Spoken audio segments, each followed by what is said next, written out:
Hi అండి. అందరికీ నమస్కారం. Welcome to my channel. నా వీడియోస్ కనుక నచ్చినట్లయితే లైక్ చేసి షేర్ చేయండి. మరెన్నో మంచి రెసిపీస్ కోసం జ్యోతిశ్రీ 4 ఛానల్‌ని సబ్స్క్రైబ్ చేసుకోండి. ఇవాళ మన ఛానల్‌లో దద్దోజనం తయారు చేసి చూపిస్తాను. మరి ఇంకెందుకు ఆలస్యం ప్రాసెస్ స్టార్ట్ చేద్దాం. దద్దోజనం తయారు చేయడానికి రైస్‌ని కొంచెం మెత్తగా వండుకోవాలి. మెత్తగా వండుకున్న రైస్‌ని ఇలా గెంటితోటి స్మాష్ చేసుకోవాలి.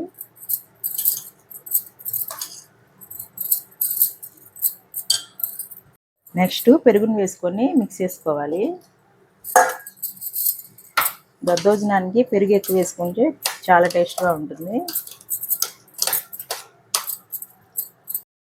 సరిపడినంత సాల్ట్ వేసుకొని మిక్స్ చేసుకోవాలి.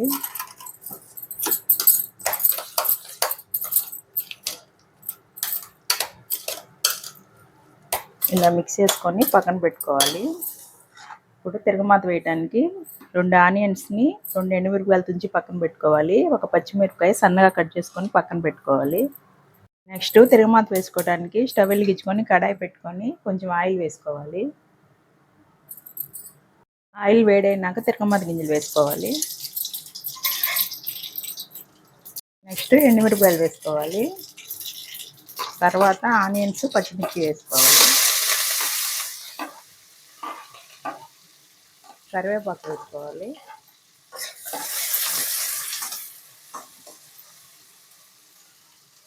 ఆనియన్స్ లైట్ బ్రౌన్ కలర్ వచ్చినాక స్టవ్ ఆఫ్ చేసుకొని ఈ తిరగమాతని పెరుగన్నంలో కలిపేసుకోవాలి.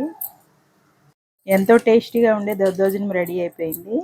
ఈ దద్దోజనంలో మీకు ఇష్టం ఉంటే దానిమ్మ గింజలు వేసుకోవచ్చు. ఈ దద్దోజనం కనుక మీకు నచ్చినట్లయితే మీరు కూడా తయారు చేసుకొని టేస్ట్ ఎలా ఉందో నా కామెంట్లో చెప్పండి. Thank you for watching.